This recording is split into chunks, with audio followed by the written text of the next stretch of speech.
Извършено е разделението на българския народ на 7 части с 5 различни начина на управление в неговата етническа територия. Договорът урежда обособяване на българската държава след близо 5 века османско владичество. От първа точка на протокола е записано: България се създава като автономно княжество в пределите, където мнозинството от населението е българско. Нейните граници в никакъв случай не могат да бъдат по-малки от границите, приети от Цариградската конференция.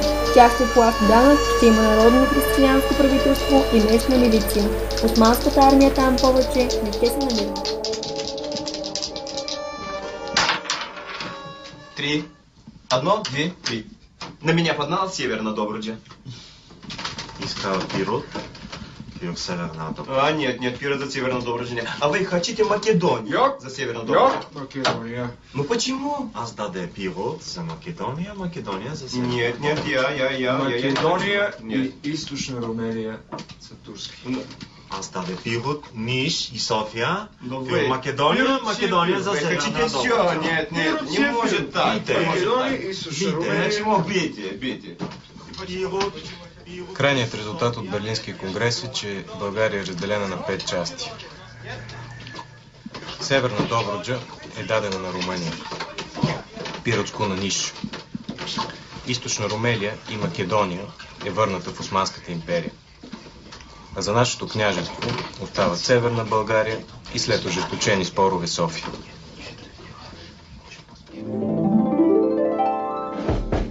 Берлински конгрес. Между 1 юни и 1 юли стар стил 1878 година. Мястото е град Берлин. Участници са великите сили, балканските държави, всички, но не и българите. Хубавото е, че най-после имаме държава. Лошото е, че повечето български земи остават извън пределите на свободното княжество. На Берлински конгрес Ото фон Бисмарк казва: не сме тук за щастието на българите, а да осигурим мира в Европа. Препоръката ни е да не се притеснявате. Все пак Сърбия и Гърция са с по-малка територия от нас.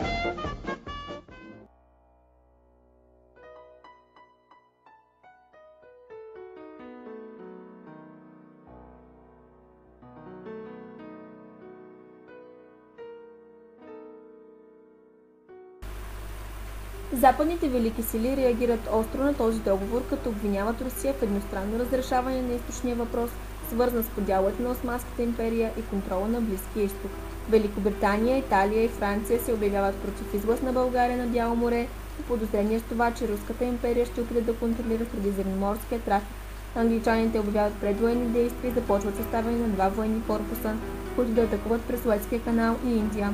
Австро-Унгария недоволства от създаването на българска държава, в която присъства областта Македония, към която има стари апетици.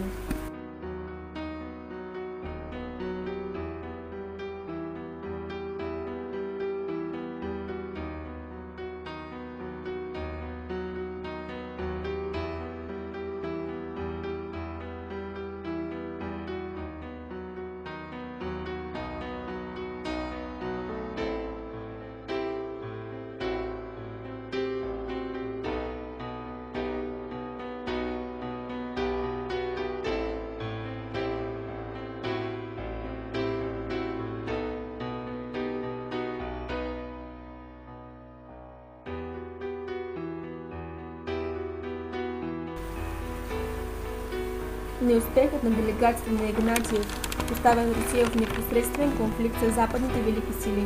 В Петербург пристига телеграма от Берлин, в която немският канцлер предлага да бъде посредник при широк диалог между засегнатите страни.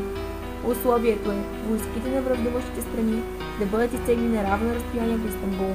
След тежката война с Турция, икономическите загуби и епидемията от ТИФ, която покусява руската армия, в Петербург няма друг избор, освен да се съгласят на преговори.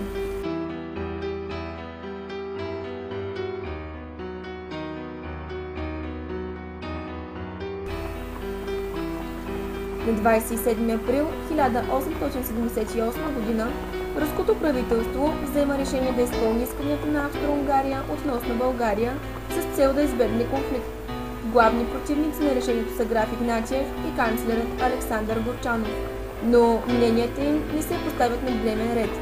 След преговори с Великобритания е постигнато споразумение, според което Южна Бесарабия Карс и Батум преминават към Русия. Британците обаче искат от своя страна България да бъде разделена на две по линията на Стара планина. Разделението на новосъздадената България е прието след подписването на тайна конференция между Англия и Русия. Германия се залага като посредник на преговорите между враждуващите страни и посреща в Берлин дипломати на Обединеното кралство – Австро-Унгария, Франция, Германия, Италия, Русия и Османската империя, Гърция, Сърбия, Румъния и Черна гора. От всички засегнати страни в спора България единствено няма свой представител. Берлинският конгрес започва на 13 юни и завършва на 13 юли, като крайен резултат от него е ревизията на Сан-Стефанския прелимитарен мирен договор с подписването на Берлинския договор.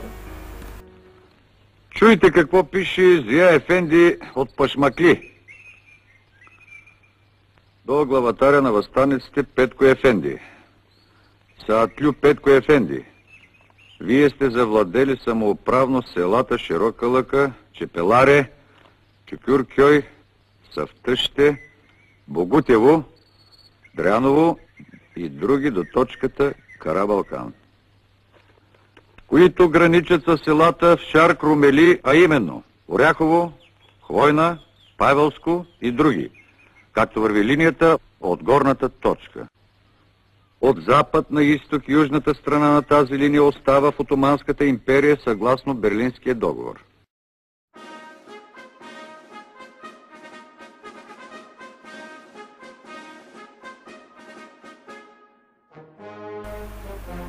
Териториите между река Дунав и Стара планина образуват княжество България начело с княз, избиран от народа, но само след одобрението на Великите сили и Османската империя.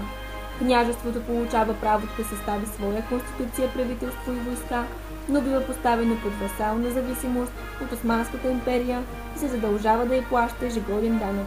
Османската армия няма право да навлиза в неговата територия. Територията на юг от Стара планина до Родопите се обособяват в автономна провинция под името Източна Румелия, а управлението й се възлага на генерал-губернатор, избиран от Високата порта и Великите сили. Автономията трябва да сформира областно събрание, избрано от местното население. За Македония и Одринска Тракия не са предвидени никакви териториални промени. По силата на Берлинския договор, Османската държава се задължава единствено да проведе административна реформа за уеднаквяване на правата на християнското и мюсюлманското население. В Русия са недоволни от подписването на Берлинския договор, защото смятат, че получават твърде малко, но самото присъствие на масата за преговори като равноправен партньор отново връща Славянската империя и международното дипломатическо поле и след провала на Кримската война от 1856 година. Без да са пролели капка кръв, западните велики сили решават въпроса за разпределението на османското наследство. Англия окупира Кипър, а Австро-Унгария окупира Западните Балкани, заедно с бреговата ивица по Адриатическо море. Съседните на България страни получават независимост и увеличават амбициите си за териториално разширение, недоволни от постигнатите резултати на масата за преговори. Знаеш ли тая нива на кого е била? Знам, че тая нива е била на прапрадядо, че той е прапрадядо и мой. Ние с тебе сме братовчени. Само, че аз се кланям на Мухамед, а ти си от прапрадядовата ни вяра. Бива ли за тая работа да се вадим душите един на друг? Аз казах какво е по нас. Ти кажи където трябва. Бурето с барут е поставено. Историята следва да бъде написана. Последиците от неправдата, наложена с Берлинския конгрес, както и собствените им националистически амбиции, тровят живота на балканците и до днес. За българите мечтаното единение на Мизия, Тракия и Македония става невъзможно завинаги.